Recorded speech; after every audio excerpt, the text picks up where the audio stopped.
Hey, what's up, everybody? It's your brother from another, Marlon Rashawn Grays, aka Brother Mays of the Locked and Loaded Show. You already know my better half over What's up, here. y'all? What's up? It's Jayce Janae here. What's going on, Jayce? You been good? I've been good. I just went and saw family. My brother just graduated, Okay, so it was okay. a nice trip. We was out in the mountains and stuff. It was pretty nice. Congratulations on that. I know you was happy before talking about some changes and everything. Hey, hmm listen, y'all. I know we just getting started. You see this face? That's right. We have Stop. Wes Pratt in the house, y'all. Woo! Special guest of our two-segment show tonight, the State of the Union field version. That's right, y'all. We're gonna bring a little bit of history back to today and just kind of relate on current issues and what's going on not only in the minority community, but we really want to focus on some initiatives and policies. And I don't think a lot of people really understand who we got in the house. Now, I just got to give this introduction. Wes Pratt is not only a former attorney, city official, city council official out in California. I actually ran for city council here at a young age here in Springfield, Missouri, his hometown. Of course, a jury graduate. But here's the thing, guys. I learned a lot more things about what he's done, and he's going to talk about it. So tell us something, and we always start the show with a little different question. Tell us something that we don't know about you, Wes, that would surprise us all. Oh, that's a good question. Well, you told everybody I practice law. I did do that, but I did run for city council here and lost by 944 votes 944 when I was votes. 25 years old. And was it somebody that had your name as Yeah. well? Well, actually, he was not running again, but he had my same last name as an attorney here in town with the last name Pratt. Right. So it's back in the day during the civil rights era, and it's during the period of time in Springfield's history where you wouldn't put a picture of a black man on a Right. poster. So we ran, and we never publicized or took pictures of me publicly until after the election. Oh, my and God. But I guess probably what people didn't know is that we got started in social justice issues when we were freshmen in high school. Oh, wow. And so as a freshman in Yeah. high school, along with some of the folks you know in this community, Right. that's when we became aware of what was going on from a civil rights perspective, Right. from a national political, local political perspective. And that activity as a part of the NAACP Youth Council inspired me to a life of public service. I'm glad you started there because, our whole focus is to bring the past to the future. And with your experience, one of the first questions that I want to focus on here is what does community healing look like where Black history itself has been minimized? Well, I think first you have to start with what I call cultural consciousness. And I'm I glad think, you hit that word. Thank you, yeah, because I love that word. But go ahead. okay, but That whole cultural term. consciousness, particularly in a place like Springfield, but particularly in the United States. Yes. I think every place south of the Canadian border, basically, we've lacked cultural consciousness. And when I say that, I'm talking about awareness, I'm talking about knowledge, and I'm talking about skills development as to how you relate to people who are different than you are. And so that is, in fact, the problem I perceive in America from my own personal life experiences is a lack of cultural consciousness. We've lost the fact that we have one thing in common, and that's humanity. But because of the political dynamics, the so-called culture wars, we are not as astute as we should be as how to relate to one another as human beings. And so when I look back at my lifetime, I look back at the lives before me, the issues of race and difference, and whether it's gender identity, whether it's sexism, those issues are so pervasive because we haven't dealt with them adequately. And so if you lack awareness, if you lack knowledge, and if you certainly lack the skills to negotiate our cross-cultural differences, then that creates the problems that we unfortunately are having to deal with on a national level here and even on a worldwide level. So that's the challenge for me. And so healing has to come with that awareness, has to come with that knowledge, and has to come with that skills development. But there was a conference that you headed, and I want to give you your flowers now because it was the first time I had seen this in Springfield. It was a conference that you had normally in the spring. And it was a diversity and equity inclusion conference that brought a Collaborative lot diversity conference. There you go. Yeah, Thank you for the yeah. clarification. You brought that here. And with all these different people from, I mean, I had a young man that I went to college with who was now in New York, and he would come to this conference back to back. What did you have to do to bring that together in a time like this? Well, if that makes it sense. was actually before the time like this because, you know, this anti-DEI movement has Yeah, started yeah. about 5 years ago Yeah. and really got muster over the last 3 years. Right. But before that, this city and this region was moving in a very positive way. Yeah. I mean, people were starting to value people's differences. They were starting to collaborate on issues to promote access, success, and equity for all people. Yeah. And so it was a period of time. And I would say that period of time was probably about I became the assistant to the president in 2016. So actually before that, a little bit before that, this community was moving towards valuing the inclusion of everyone. There was I did institute the value of inclusive excellence at Missouri State. That is not mine. That was something that was proposed at Dr. Damon Williams of the International Inclusive Institute was responsible for that. And so we connected on a national level with folks who were moving the ball forward in this whole area of inclusiveness. I love it. And that was what motivated people here in Springfield to get involved. And there was significant movement.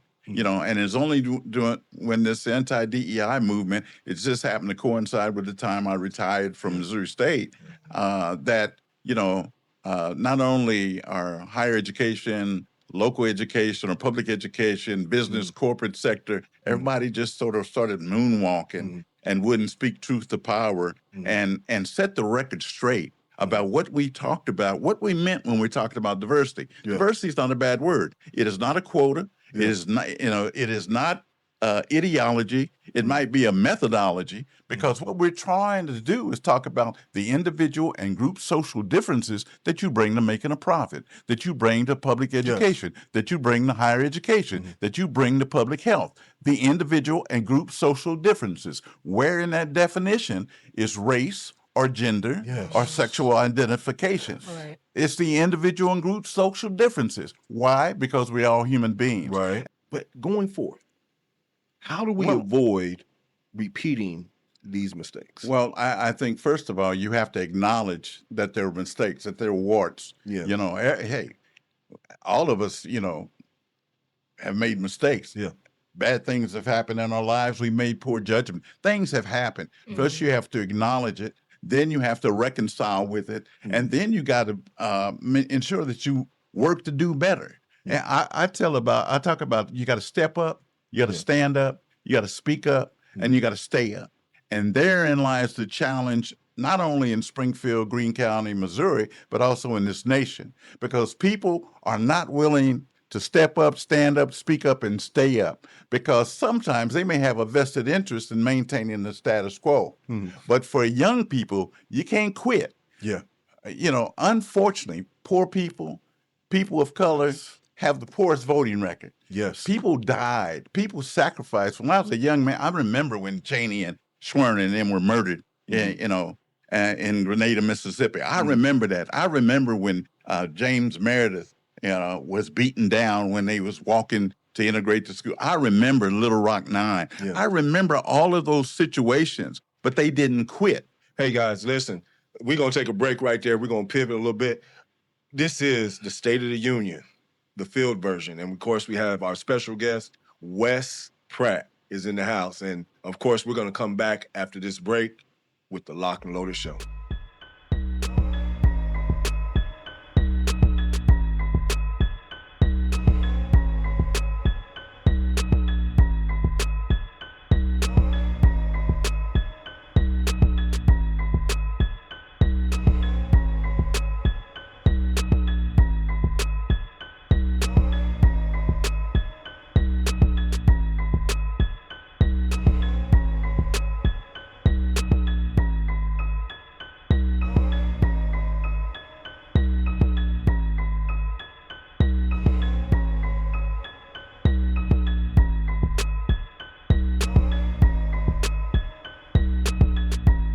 Hey, everybody, we're back.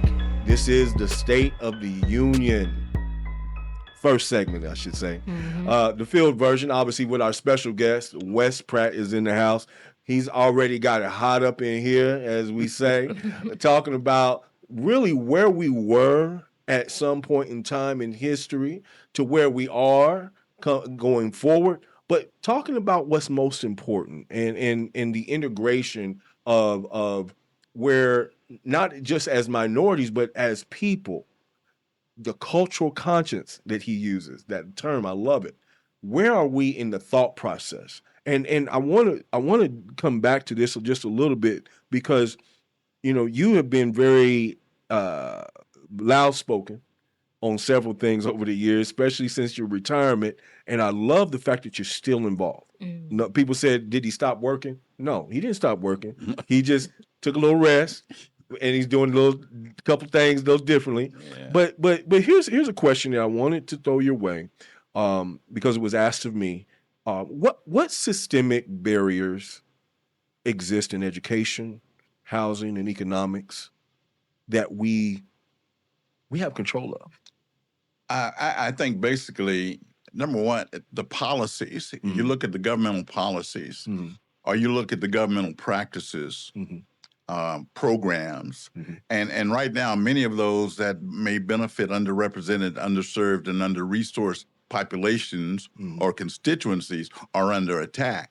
Right. And so you have to be aware of what's going on, and then you have to be willing to address that.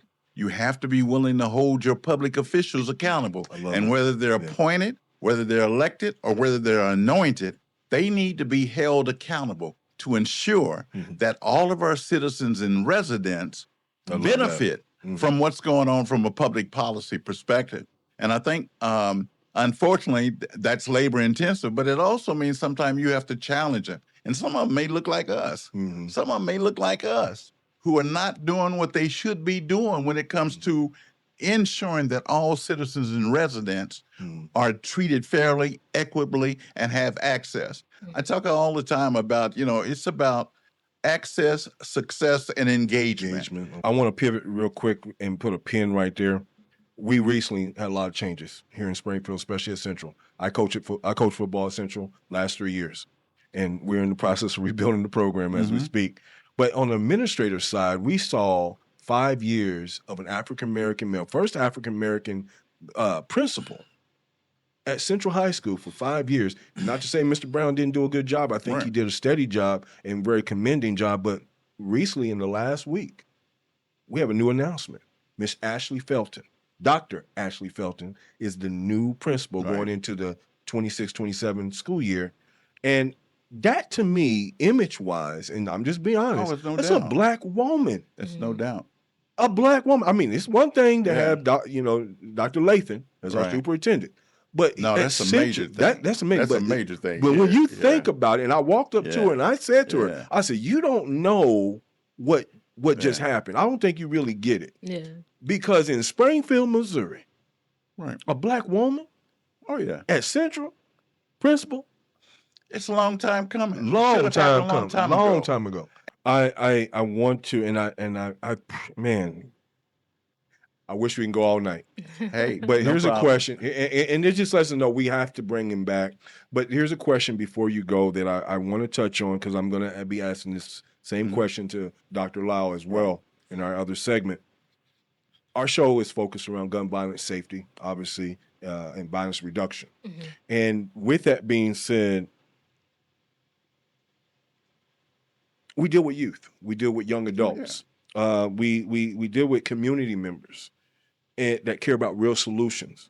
But from a recent report, and it really got me when I saw this, provided by Prosper Springfield, since 2017, poverty has dropped nearly an average of 16%. Just real talk. Across every racial group except one, the black community. It actually increased. I mean, to be technical, we were at 38% in 2017, and it increased to 39% and change. If progress is real, why isn't it reaching everyone? And that's a good question, but I surmise it has to do with a lack of access, success, and engagement. You know, uh, people need to have the opportunity to have small businesses. They need to have the opportunities to go to work. But in order to do that, they have to, you got to have a certain skill set. You got to have an education. Education, number one, Right. but then you have to have the skill sets. Everybody can't go to college. Everybody don't need to go to college, perhaps, but they still have to have some skill sets, and they have to have access into the opportunities that might be available. The other side of the coin, again, the public policies issues that get decided. Right. If in fact all citizens and residents are not benefiting from those policies, that has to be addressed. But part of that is the citizens and the residents need to hold people accountable. But you also have to have people who are in positions of authority and power and influence and position. You have to have them being culturally conscious. I go back to that. It's about awareness. It's about knowledge. It's about skills development. So even in our public schools, you got to have teachers who are culturally conscious, who's going to treat the student and address the student's needs and not look at them as a problem. Or I hear teachers and I got educators in my family and stuff, and they talk about some of the challenges they have with kids who are underrepresented, underserved, lower socioeconomics. If back in the day we had a support system not only in the schools but in our community.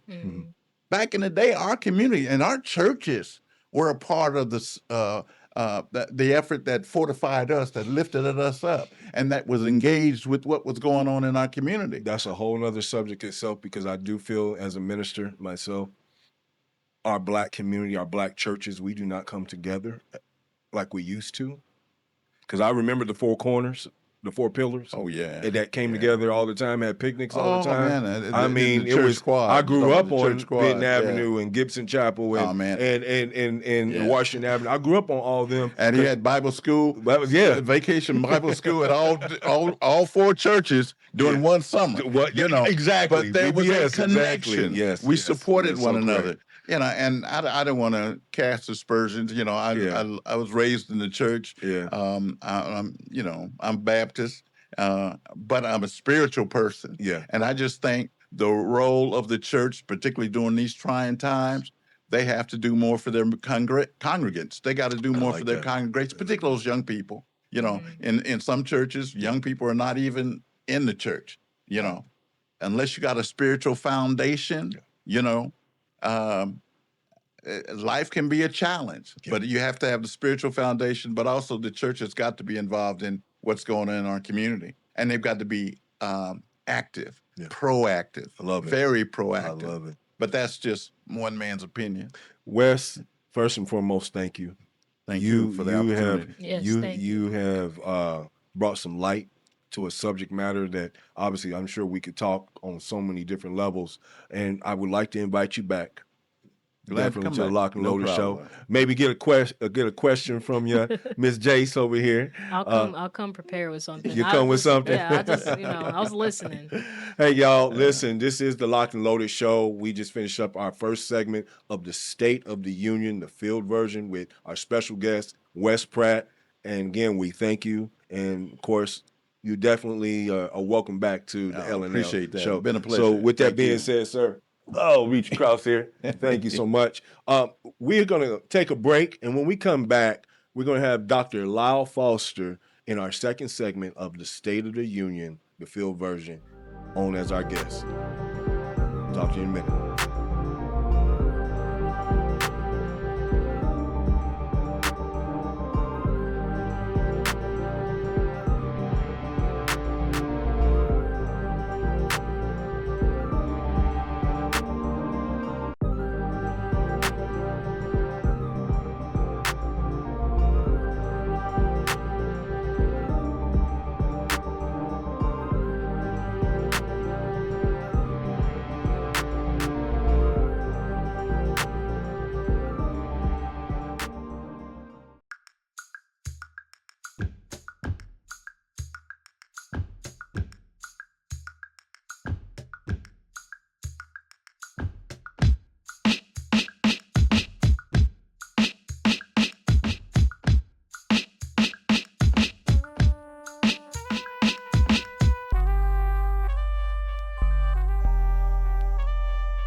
Hey, what's up, everybody? It's your brother from another, Marlon Rashawn Grace, aka Brother Mays, and we are back. Now, I told you the State of the Union. That's what we're talking about, the field version. And we had the first half of the show. Mr. Wes Pratt came on, and he dropped some knowledge. I thank him for stopping by and talking about what was to compare to what is and where we need to go. But now we have another special guest in the house, Dr. Lyle Foster. How you doing, sir? I'm doing fantastic, Brother Marlon. I love it. I'm supposed to say Brother Mays. Man, you can say Brother Mays. You can say Marlon Rashawn Graves. I tell people all the time, I get paid for my actual government name, Marlon Rashawn Graves. I really do. So you can keep on talking about it, But no, Brother Mays was a name that I had when I was doing radio back in Miami, Florida. Obviously, starting from promotion and marketing, but it was a name that actually came beforehand. But that's a whole nother story. No, brother, because I honor my brothers and sisters as kings and queens, so I want to make sure I'm paying homage and due respect to Brother Mays. Hey, I appreciate it, That's man. where I come from right But now. Mays coming from my favorite group, Frankie Beverly and Mays. Let's be honest. Kansas City College. I was in college and I went up to her concert, and I got tongue tied meeting them behind stage. And when they asked me my name, I said Mays, Mays, and I just kept saying it. And one of the brothers said, "Oh, we got Brother Mays over here." And next thing you know, it stayed with me. I'm just real talk, real story. It stayed with me. And of course, when radio came up, I said, "Hey, there's my name. Let's make it happen." You turned into a fan, brother. Listen. You just couldn't even handle seeing them in person, up close and Seeing personal. Frankie Beverly up close was like, that was my God moment. I'm just gonna be honest. I was such a fan. Wow. It really was. I mean, I still think today him and Marvin Gaye still the best voices, male voices ever that I ever heard. That's just me. All right, so that's a whole nother show. Dr. Lyle, we've been talking about, we finished off in the first segment addressing a concept, or I should say a report that was made by Prosper Springfield, gave us the information, but it was a report dealing with poverty and where we were in 2017 and now where we are now in 2026, and the fact that all races decreased in poverty by average of 16%. 16%. But then the one race that increased was the black race. We're here in Springfield, Missouri. Why? I think that's a alarming statistic or data point, but honestly, I don't find that surprising. I think that's the word I would use. But we're talking about a black community here that has obviously changed. It is evolved. I mean, when you look at the working class itself compared to those who have exceeded and done very well, is that much of a disparity itself that we have numbers that tell us that our poverty rate is going here instead of going here?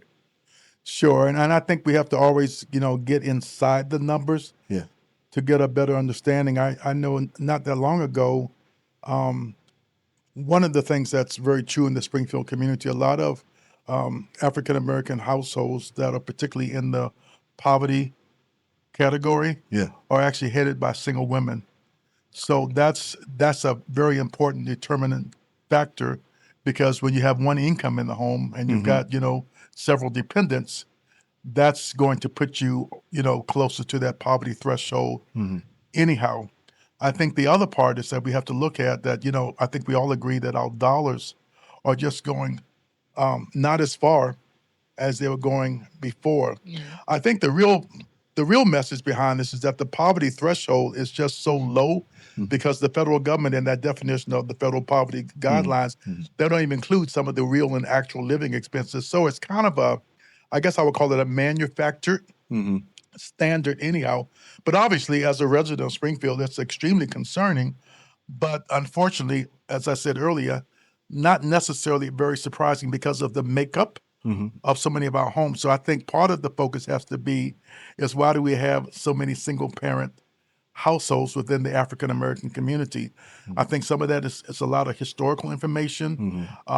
One of the things that's happening in a lot of our larger cities is that as African American women oftentimes become more educated, they're expecting the same kind of standard with the men or their partners. And sometimes that's really even more challenging because of the high rate of incarceration and other choices that are taking place within the African American community. So I think within that data point, there's a lot of different levels that impact, that overall figure. I appreciate you going there with that because I don't think a lot of people may know Dr. Foster's background. And if I didn't, and I apologize, Dr. Foster is one of our instructors, or should I say faculty at Missouri State University. And of course, he's a local businessman. I mean, he owns and runs Big Mama's Coffee. One of the first places that I used to have a lot of my meetings at, obviously in the back there. And that goes to show you too, you are a pillar in the community right now as a person who has established themselves since coming here, and you've done very well, if I may say. Well, it depends, Brother Mays, how we define very well.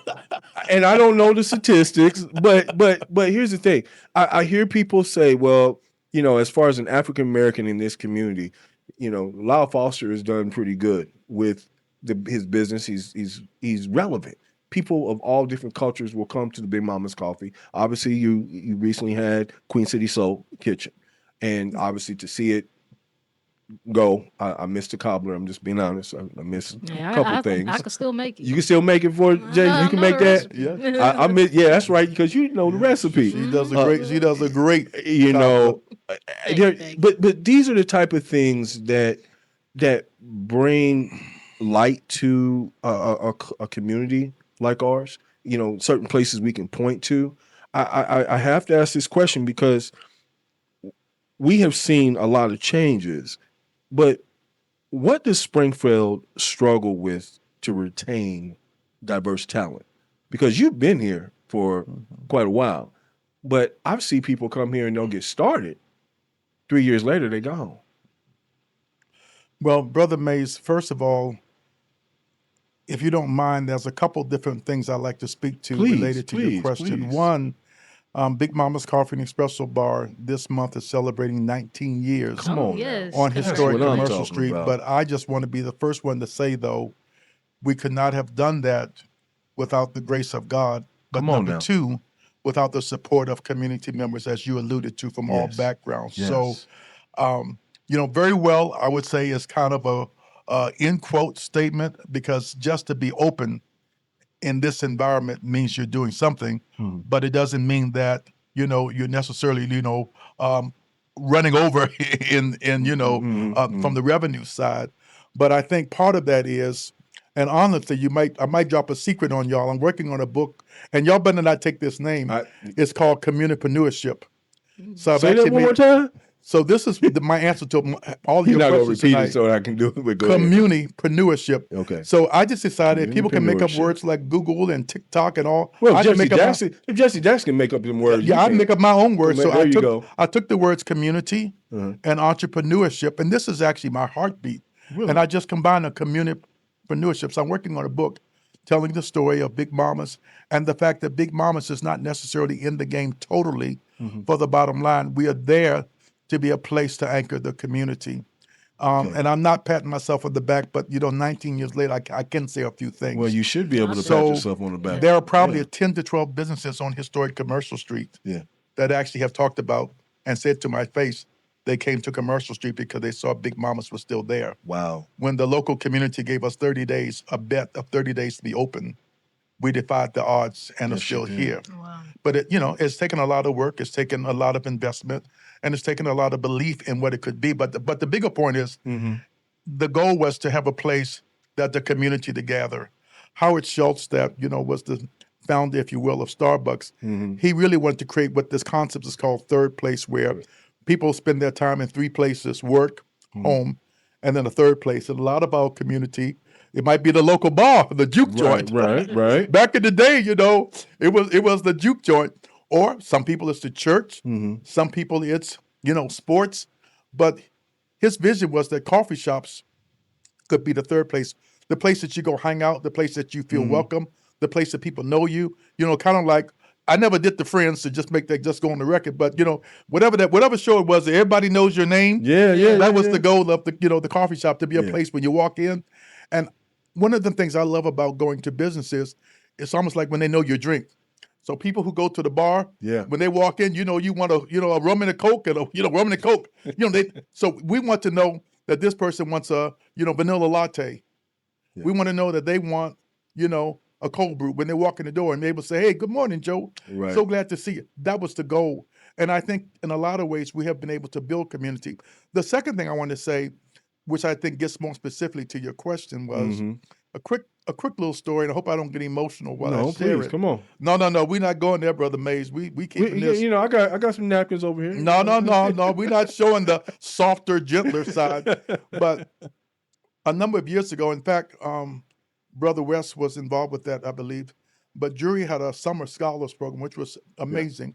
And so they brought a lot of, African American, Latino students to campus, and also some white students who were from a certain income bracket, but may not necessarily have college in view in their minds. Okay. And so they brought them to campus, spent a couple of weeks staying on a campus, being exposed, and several jury professors, and I give them a big shout out, who actually were the ones who envisioned this program. They put a lot of their resources into it. So a couple of times they had me come speak as a speaker, just as a local business person.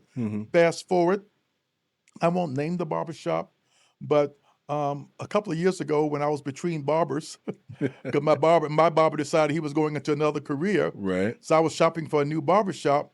So I went to this particular barbershop that looked like they were doing very well. And as the young man was cutting my hair, he said the following. He said, "You probably don't recognize me, man." I said, "I'm not sure. What do you mean?" He said, "I remembered when I was a young man, I went to the Jury Summer Scholars Program." Wow. This is the part that's a killer. He said, "You were the first black man, a black person." Now, he grew up in Springfield. So that's part of the answer to your question, too. I'd never seen a black person who had a business. Wow. And when he said that, it's like something just hit me in terms of pulling up my emotion. He said, "I said that day, I want to have my own business." He said, "Lyle, I don't mind telling you, though." He said, "When I got out of high school, I got in trouble." Yeah. He said, "I got locked up," which is what I know this program is intended to talk about, reducing gang violence, for example. Yes. He said, "But the whole time I was inside," he said, "I kept thinking, I want to have a business." And today, I've got that business. Wow. So my point is, role models is one of the reasons that, some of us do what we do, because I think more young men and women in our community need to see that they can do that, and being able to take people under our wing and give them second and third and fourth chances. And so, man, the tears flowed down my cheek while he was trying to cut my, kind of give me my bald fade, because I realized you never know what people see, what people need, and what people hear. And I think sometimes in Springfield, there's a whole world outside that many people have not seen. I was in the Dallas area this past weekend. Right. And man, I went to a church service. The dynamic was just so inspiring. It just blew me away. Yeah. The sheriffs directing the traffic were African American. Yeah. All the people, and it was a very multiracial congregation. But seeing people just in spaces and places, it just signals something. And it's hard to tell people what that does to a person who is trying to find themselves, to get their identity. And I'm very pro entrepreneurship. And I can explain that even more later, but I'll let you talk about I know you got some things to say. You actually are answering a lot of the questions that I had already wanted to ask you, but it helps me look at it a different way too. We were talking earlier with Wes, and we were talking about some of the changes that are happening now in Springfield, that even in the youth part of the program, youth part of his past, they were trying to push. And here it is now, 40 years later, 50 years later, we have kids, youth in this community, like you just stated, are doing the same thing. But I guess my question is the support there? Are we willing to support these kids and these youth programs in the same manner, in the same vigor? Okay, well, I affectionately sometimes describe myself as an OG, and I don't know how far back Brother West did, but a lot of the programs and initiatives that helped our youth a long time ago, they're no longer there. Yeah. And nobody cried and nobody fought to keep them. And I know it's going to sound very, very old school, but the Urban League, Come on. they'd have the summer job program. Yes. Yes. They had the Job Corps. Yeah. You know what I'm saying? And that, they taught skills, but they also taught how to get along with one another. Yes. They taught people, how to communicate with each other. They taught people leadership skills. They taught people teamwork, and those things. So our youth had somewhere to go. They had something to do that was very positive. And in many times they got a check. They got a summer check, and they was teaching this principle of you put in the work, you get a reward. That part. Now today, that reward may not have been what they wanted, but many people can actually attribute that career path to some of those very early initial, and they had people that looked like them that were the counselors, that were the job, leaders, that were the directors, and it really was they would take trips, they would go different places. We don't have that. Yeah. We don't have that now. We're just sitting on the pavilion in the hot sun. That ain't a program. Come on now. So it's a lot of things, and helping them to see people in the community that had a business. The summer camp programs, all of those things, for funding. And then today, so many of these things cost so much money. If you're in poverty, hello, come on, you're not able to afford it. You're hitting a button now. So you know what I'm saying? Like, and I think our community has to advocate. Now, shout out to the Black History Summer Academy. Shout out to them because they're giving curriculum, they're giving kids something positive to do. But we need that all across the city and more things like that. That's what I'm trying to emphasize. I missed jury. I said I attended Jury Scholars as well when I would visit here for the summer, and so that's a program that I really enjoyed. Shout out. Yeah, I'm not sure how old I was when I was here. I was very young. I think this is the first time, because I think you may have mentioned that before when Justin Pippen was here. Thank you for sharing that so much. And I appreciate bringing that back up, because that is one of the things, and I'm gonna go ahead and segue to it, because the gun safety and violence reduction program that we have under CPO is really doing very good. Of course it is. When you think about it, when you think about what has happened in the last year alone, I'm just being honest. Our show, this platform, being able to be visible, being able to be be heard. I mean, there was someone came to me and said, "Man, I didn't even know you did radio. I didn't even know y'all had that much talent to do something like this or make this platform."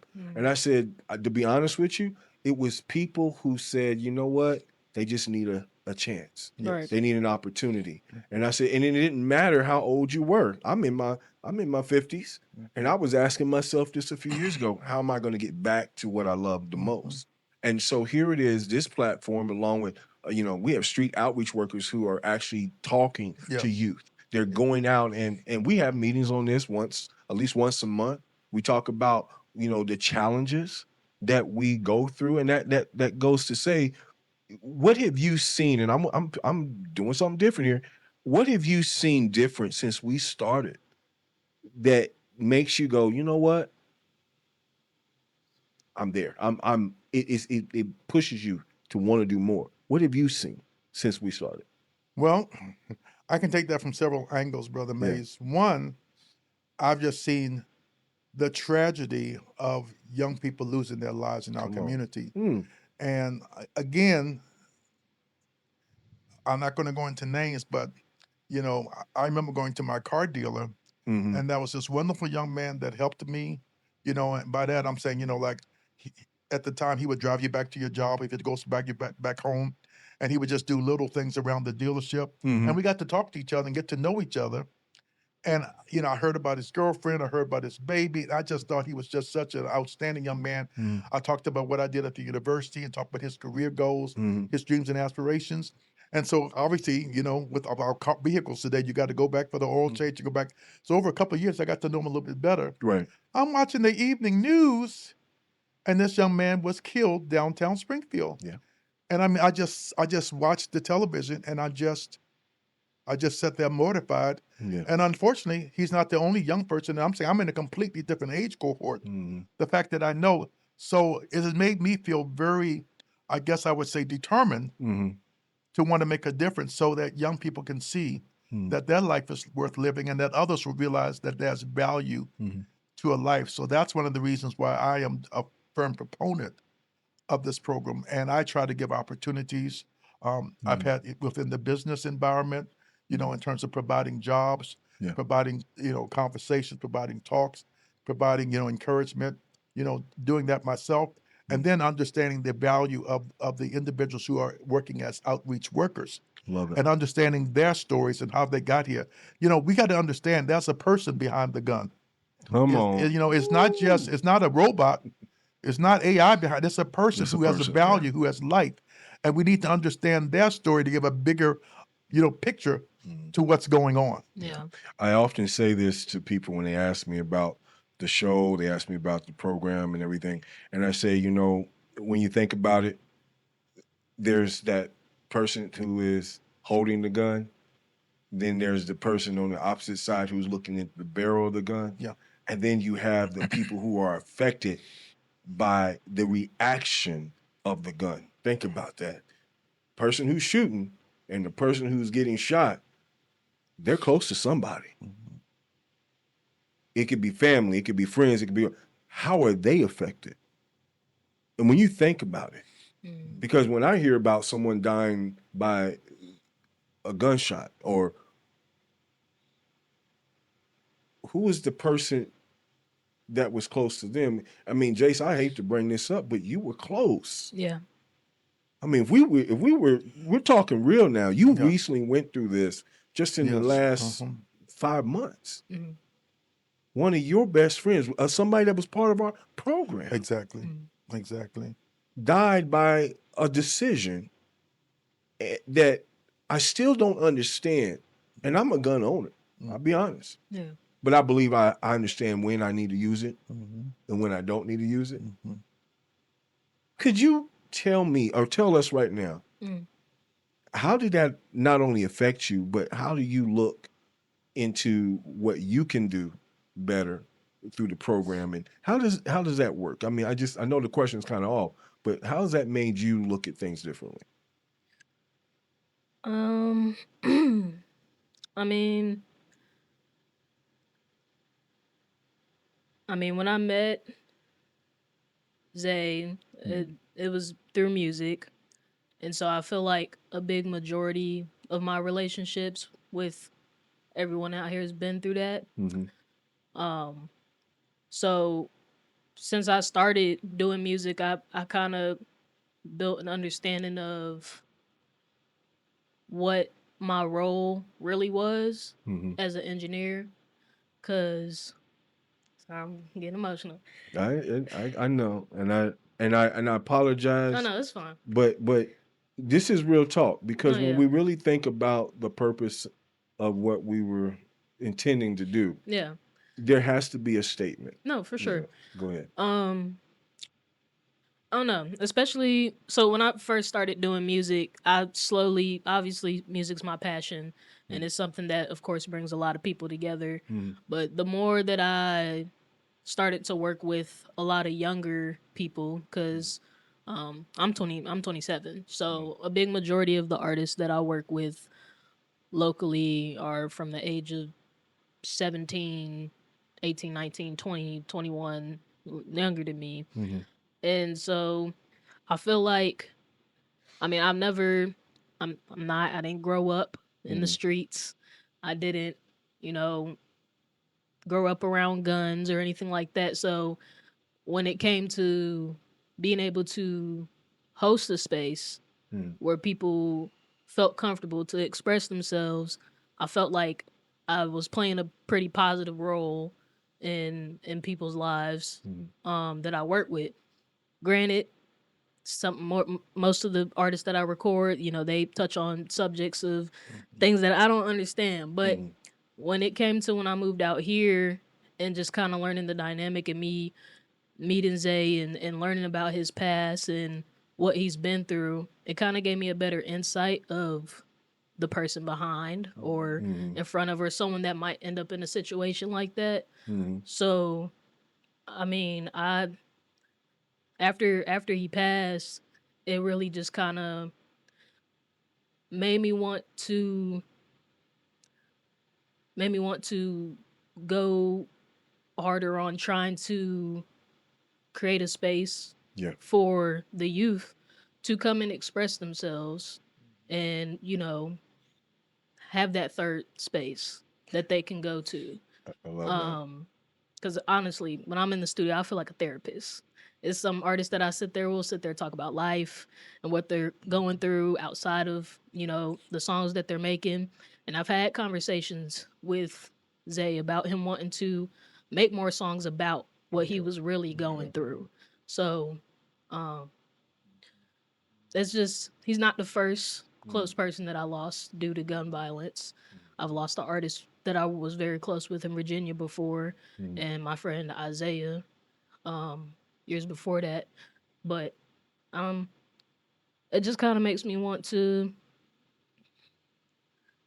just be more of a advocate for people that I are love going it. through stuff like that. I'm not gonna understand it all the way because I Right. didn't grow up like that. But me witnessing the effects that it has on the people around me and who I work with, I have a good understanding of to be that ear for somebody that you know You, needs to talk to. you. Thank you for sharing that, and I know that's because that's still early. Yeah. When you think about it, I mean, Zay was somebody I respected, somebody that I liked, and I remember just a week before having one of the greatest conversations I ever had with him, and it was all about his upcoming project because he was do a show, and to be exact. You know, we have opportunities like this, and I call it a pipeline, and to be able to connect to a youth, and you're at that age where you can connect to the youth, you can connect to the I older, feel very in between. in between, right? Yeah. He just talked, Dr. Foster, you just talked about a pipeline with a young man who lost his life, who was, and I have a idea who you were speaking about, but at the end of the day, what type, or should I say, how do we start building these pipelines between youth and adults today, especially adults that want to be involved and engaged? What would be your suggestion? Sure. Well, obviously, one of my suggestions is, the ability to expand, perhaps replicate, what's been taking place with the gang prevention, the youth gang prevention program. I mean, that's a very powerful model that's in our community. But I think we need, I mean, I know oftentimes people feel like, they're always asking for money, but I think we need some funding for some, entrepreneurship, programs that can help young people. Because, when you think about it, working at, let's just call it one of the fast food franchises, Right. that is somewhat limiting in terms of the scope. Right. And what people are getting paid, economically, they don't necessarily see where that's going to take them for their life. And so I think we need to be able to link young people with, community entrepreneurs, for example, what I would describe as role models in our community. I think, faith-based initiatives are another important. But I think our society has changed in some fundamental ways where some of the things that we used to use and they were just very commonplace, people are just so busy trying to just live, working 2-3 jobs and raise their families and feeling the economic pressures. They are just complete. I mean, people are so stressed, they're Stressed out, overburdened. yeah. But I think some of those initiatives like that we've done, I think the city of Springfield generally doesn't have a view of funding. And I know we got to give people jobs and those youth counselor kind of things. Yeah. But I think we also need to have some, I guess I would call it software development. Come on now. Not so much. I know the industry being challenged with AI, but just being able to do things that young people want to do, where they have computers that they can get on, play games, Yeah. but places that there's no financial barriers. But then there's something that's being taught and trained in conjunction with that. For example, I like where you're going with that because when I look at the north side, I mean, the only place that I ever lived in Springfield, still live today, I see places that are run down to the point where you say, okay, all that just takes a little bit of makeup. That just takes, somebody going in and cleaning this up, and we could start doing meetings over here. We could start doing this over here. But there's a lot of bureaucracy, if I may say, in between that. And you talked about the role that Springfield has taken, but what role should the city play? I mean, we had Dave Cameron on, as I alluded to earlier, on a show here a couple months ago, and he talked about he had to start learning how to be more open to his constituents and what they saw was good for the city because they were more personable, and he's becoming more personable. But with all that being said, because I remember him coming into this position, it was a 50-50 thing. But at the end of the day, here we are moving forward. When we think about our current position and dealing with poverty and dealing with housing and dealing with all the aspects that's under this umbrella of gun safety and gun violence reduction, do you feel that we're getting the attention of the right people that can make those financial decisions and say, hey, we can help fund that? Or is this just a token that is being flipped? Does that make sense? Of course, Brother Mason, it makes a lot of sense. I think we're getting the tip of the iceberg because, I read the Business Journal a lot. Yeah. There's a lot of money in Springfield, Missouri. Yes, it is. Don't let anybody fool you. And it's a lot of untapped. And so I do feel like initiatives that people are behind do extremely well, but initiatives that people are not completely sure about, there's what I would call some nodding of the heads to, and some change that's directed in that direction. I mean, I think that working towards youth and gang prevention should be a multiple $1 million programs and initiatives in our city. I think, to be candid, I think that's a certain stigma that's associated when you just say the words gang violence. But come on, because I mean, we have these word pictures. So when you say the word gang, yeah, you automatically see a certain demographic. You see a certain cohort in terms of age. And, there are people who literally say, well, you know what? Let them kill each other. yeah, And we have to work against that. I mean, do we see any commercials in our city that are actually speaking to youth? Yeah. You know what I'm saying? Like, great.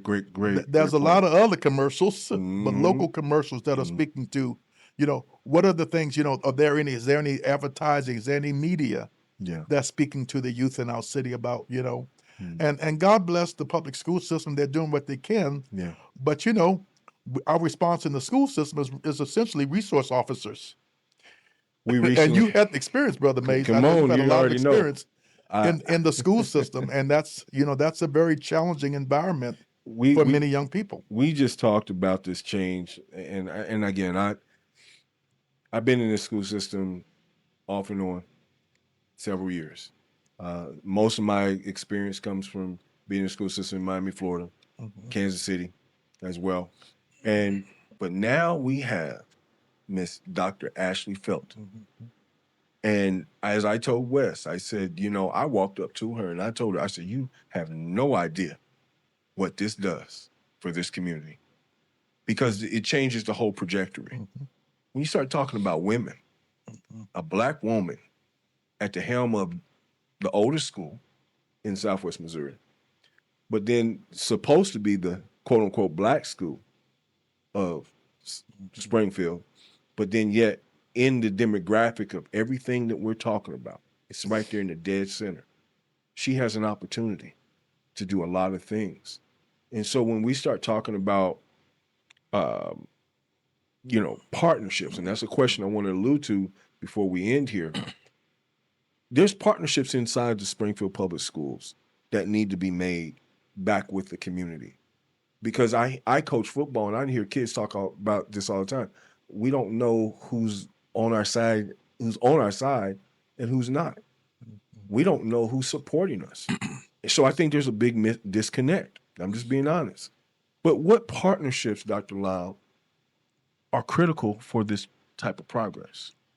Excellent point, Brother Mays. Well, first of all, I do want to give a shout out to Dr. Granita Latham, our superintendent. Yes. I think she is doing an extraordinary job with a lot of competing pressures and demands. Yes. But I know, as some of us in the community have met with her a number of times, she's been very responsive, really wanting to do everything she can to reach our youth in the community. But one of the themes I heard from her was that there's a lot of resources that are available in the school system that community members are not taking advantage of.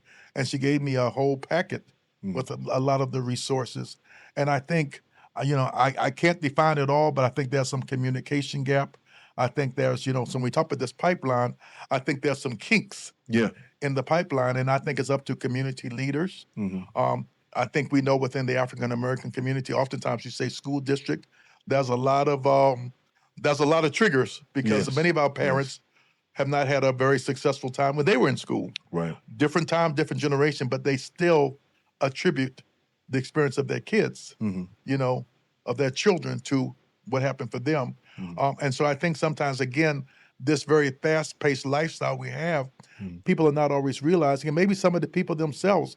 I know even at Missouri State University, and some of our programs have been cut back, but I would find college students in their junior and senior year that were not aware of some of the support programs, right across the campus that were there to help them, tutoring, financial assistance, bear pantry.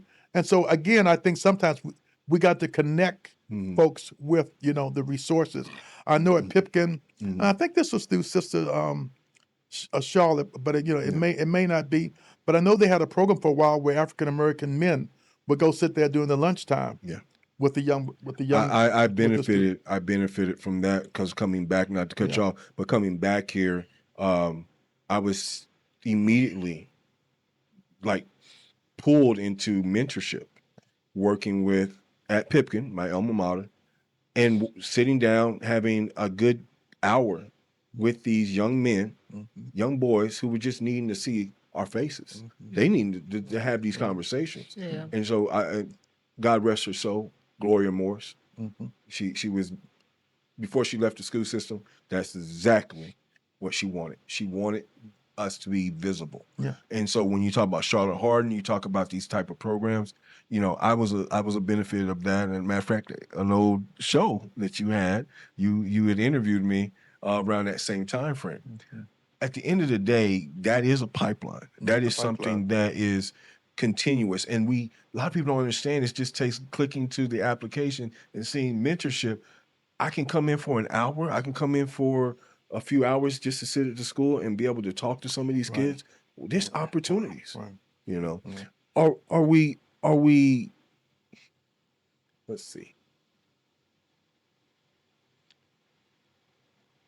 Well, Brother Mays, you got me tongue tied here because again, where I wanted to originally go with this, it really goes back to something that we should have been talking about quite some time ago. But here's a question, and I know our time is not where we need it to be.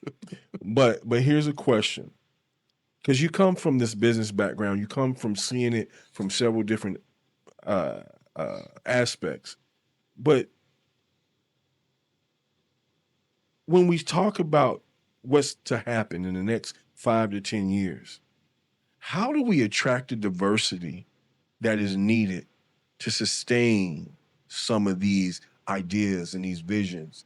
Because I see people, they're here 3 or 4 years because they're here for school. It's a great place to go to school and enjoy yourself. I'm just being honest, college. After college, they may get a startup job. But that's it. They're only here for a few years. What are we not doing to sustain these young men and young women of color here in Springfield? Well, Brother Mays, I guess I'm going to have to just ask you, do you want the politically correct answer or do you want the truth answer? I want the truth, man. This is open court, man. Come on now. Answer. This is open court. Well, I appreciate that. But, that's been one of the things that really disturbed me a lot. We have some amazing people who come through our city. Yeah. But, we might have to do a part 2 to this podcast at some point. Yeah, you invited back for part 2. Well, so I appreciate that because a lot of it has been, it's again, a lot of these questions, they seem pretty basic on the surface, but there's so many different components. Yes. A lot of people's experience in Springfield from underrepresented communities has not been always the experience that they would say, I want to live here Yeah. and raise my family here. That's just something we have to confront. I think we have different initiatives, inclusive Springfield. Yeah. I think we tried a lot of different things, but I think that's a work in progress. But we have got to give people some of the cultural belonging. We use that word belonging, that, you know, you belong here. There you go. We have to give people some of the things that say, you have a future here. Yeah. Now, I know I'm going to get in trouble with this, but it's one of those things. Our job market is such, you know, that we are, as you know, Springfield is an over retailed city in terms of the restaurant world. Yeah. But the restaurant world, you'll not get rich in. And I'm talking about, you know, a lot of our jobs are servers and bartenders. We have so many college students, university students in Springfield that we almost, I'm trying to think of the right way to frame this. We don't have jobs for all the graduates that are paying what the graduates deserve. I had a person with a PhD apply to be a barista at Big Mama's. Yeah. Yeah. Now that's Oh, wow. that's saying something, you know. Yeah. But we need more corporate.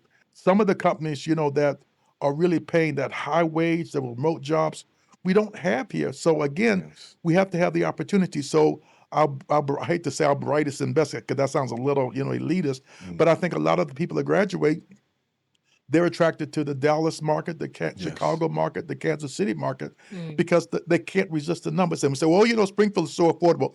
It ain't as affordable as it used to be. Like I think it used to be, exactly. The rents and everything else, and the gas and the food and the healthcare and the daycare. Daycare is not cheaper because you're in Springfield. It's starting to go up. So again, I think that's some of the beginning of it. But I think they've also had some experience here. I mean, this is what they tell me, that they say, I can't do this much longer. Particularly people from certain orientations. Yeah. When there are state laws, the NAACP still has a travel advisory for the state. Yes. I mean, I think that's extremely concerning. You know, so what can we do to make people feel like we've got a future for you? Yeah. You know, and I think we want to sometimes gloss over it and just say, I like it, so how come you don't like it? Yeah. If you listen why people don't, you'll learn a whole lot that can help us. So I encourage people to not be so defensive when people tell you what they like to see. You know, earlier we were talking about an urban radio station. I love to have a station because I listen. I'm old school. I listen to the radio. Come on now. I love to have a station that I could kind of rock to the left and rock to the right and do a lean as I'm driving down Flintstone and I-44. I'm going to drive safely, but that music will help me get through the day. Yes. I would love to see more entertainers come to our city at, you know, Great Southern.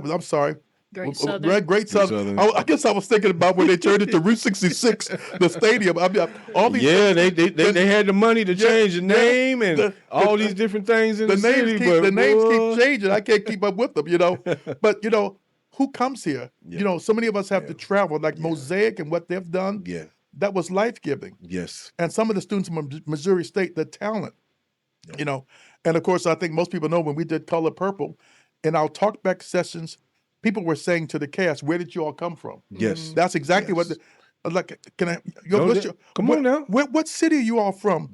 And everybody's like Springfield. One young lady was in the cast from Branson. I didn't know we had such talent. And of course, we got the same response once on this island. So I get it. I know we had to give them the raw response because they want the opportunities to showcase our talent.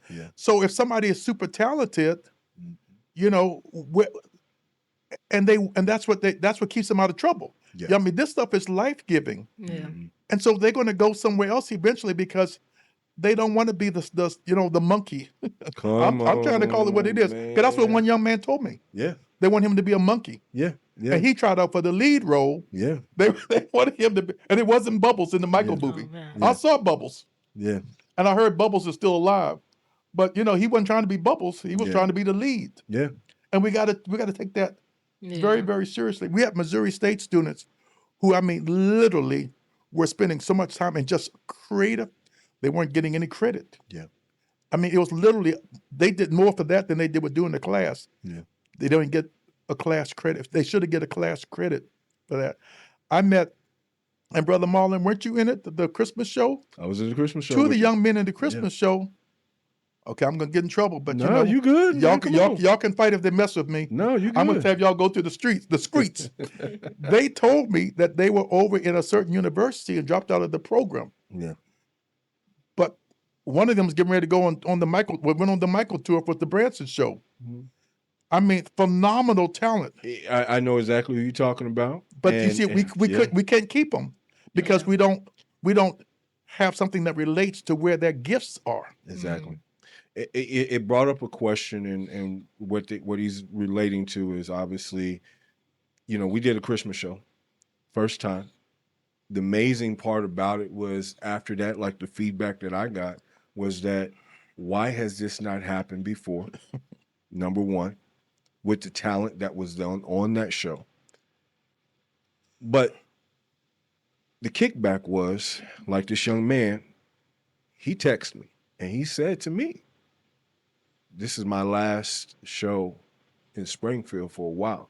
Mm-hmm. He says, because I have the opportunity to travel not only in this country, but internationally. Mm-hmm. To do something that his talent is amazing, number one. But think about that. We've had platforms here, we've had theaters here for years. And to me, only allow you to do the token shows. Yeah. Now understand where I'm going with this. Because when I think of Dreamgirls, when I think of, the Wilson One Night Only. One Night Only, I think of all these different iconic plays, iconic things that we could do with the talent that's here. Yeah. But then they say no to it, no to it, no to it. But then they say, but you can do that. Who are you to tell us what we can and cannot do? I didn't get a chance to ask this question earlier. But Dr. Lyle, if you're an educator, and obviously every semester you give a grade. Yeah. You give a grade to your students. Don't even go there. Yeah, I'm going there. Don't even go there. Because you give a grade. I can only give one grade. I'm an easy grade. But I'm gonna need you to give a brother, grade. I'm gonna take the 5th and the 6th and the 7th. I'm gonna need you to give a grade. Oh man. To Springfield when it comes to its efforts to diversity. Because I'm bringing these words back up. To diversity, to being inclusive, and to create equity. What would be that grade if Springfield was the student? And we're here in 2026. Did Brother Wes answer that question? I didn't get a chance to answer. Oh, see, that's not I didn't get a chance to ask him that question. That's not even right. But I'm gonna bring him back on, and we're gonna have this conversation again because I really feel people need to understand the underlining to what this grade is or what it should be into what it is. Well, so I'm asking you. Well, Brother Mays, I'm gonna mess with you because this is a gang prevention violence program. I know. So you can't take me out in the back of this building and do anything to me. You hear what I said? Because a lot of universities are using this system, Jayce. Yeah. Mm. A pass-fail system. Mm-hmm. So I'm gonna give them a pass. Okay. I know you want a letter grade. Yeah. And this is what I'm giving a pass for. Okay. The conversation has started. Okay. And has been started. That's fair. And and what I would tell people, you can't say you didn't know. My God. But I believe it's still a work very much still in progress. And there are many opportunities to improve how high your pass grade is. So I'm giving a pass that people do have access. We do have 3 folks from underrepresented communities on our city council. Yeah. And I have to I have to recognize that. I know a few years ago the Chamber of Commerce attempted to have diversity and inclusion, at the university. There were some really good programs in the past, but under this current environment, a lot of that has been impacted. So we did Facing Racism for probably over 700 people in Springfield. I think sometimes our concern is, you knew, you heard, you got the story. What are you going to do now? But there's the governmental part, but then there's the citizens. I get a lot of people, including yesterday, I spoke to the Downtown Rotary Club. I had so many people say, we appreciate what you're doing. Now, I hadn't met many of them before because I'm working, I do a lot of African-American history research, and we're working on a summer exhibit about the African-American experience on Route 66. And people were very positive one-on-one with me. But I can't wait for that. We're working on it, brother. I can't wait. It's going to be in the lower level of the newly restored Benton Avenue AME Church. Come on now. So we're trying to talk about some of the other side of the kicks and fix on Route 66, yeah. aka Nat King Cole. Yeah, Brother yeah, Mays, yeah, we're supposed to be finishing, but I want to just say though, yeah, it's powerful about the whole music stuff because, you know, the community of Springfield has had an extremely rich experience in terms of the musical talent. oh, I know. When I did some of my research, and that's when I interviewed you before, Yeah. that was like a 6-block area of the north side of Springfield. Mhm. When they were telling me the people that came out of that, just like a 6-block section, people that became national. I was like, huh? What? When? Where? What? When I told you this, in my grandmother's house at 1616 North Delaware, Yes. my neighbor to the right of me was James Logan, who was part of the Philharmonics. That's one of the group I was going to mention. Now, just being honest, another member, Homer Boyd. Yes. That's my cousin. Yes. And I remember him and my grandfather, my Bob Spencer, I said this earlier, they took me down to my first black rodeo years ago. But not only was that trip not only about black rodeo, they talked about the musical aspects of who from just Springfield, Yes. just to get Yes. alone, talked about the accomplishments that weren't taught in the schools. Yeah. I had to hear it from the neighborhood. Yeah. My uncle, Bebop Brown. Well, Come on, I'm being honest. I He's on my understand. daddy's side. Mary Brown, my favorite auntie, thank God rest her soul. She said, go in the back and go help your uncle out. And I was like, what do you mean? He'd be back there on the back porch playing, practicing. And she go bring him some water.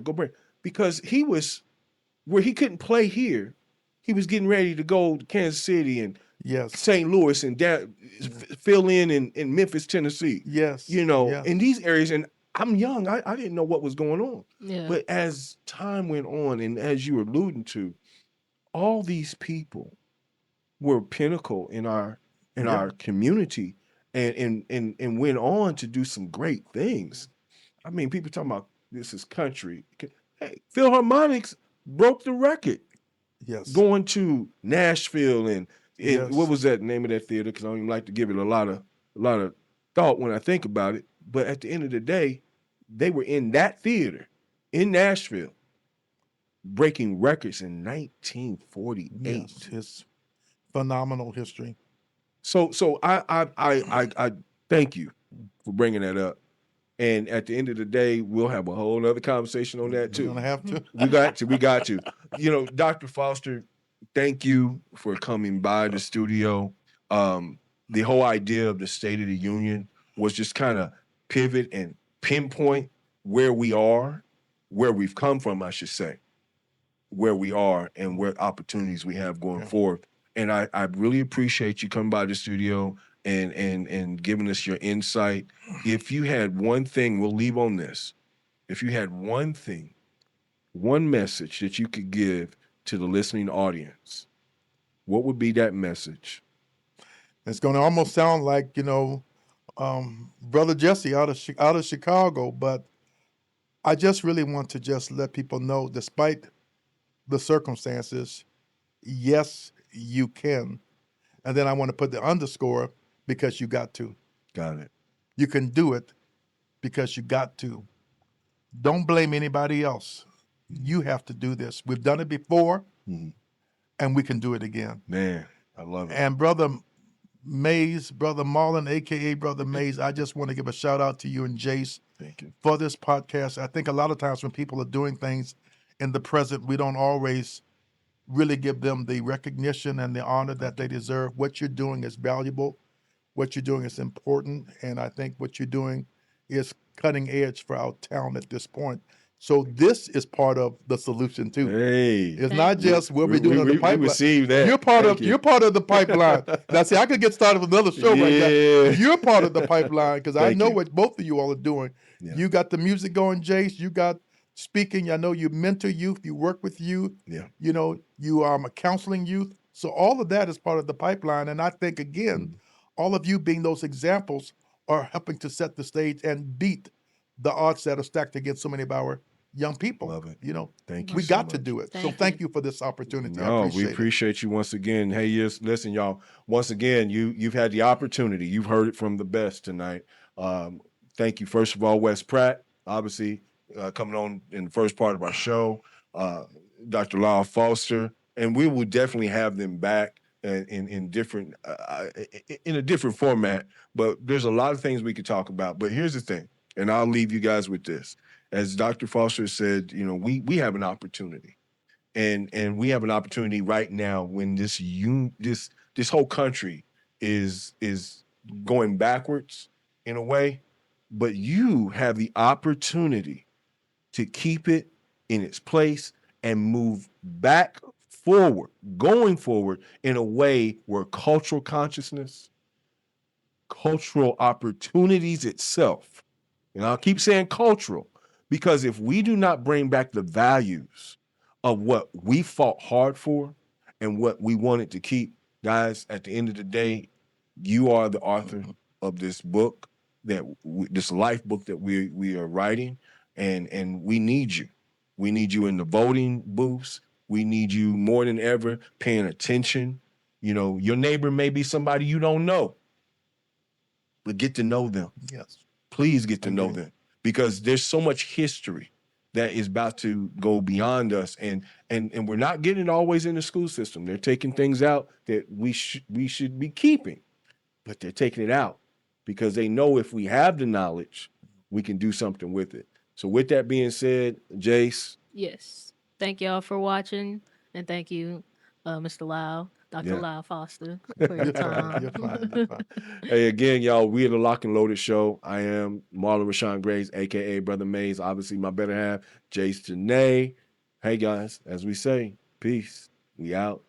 See you next time.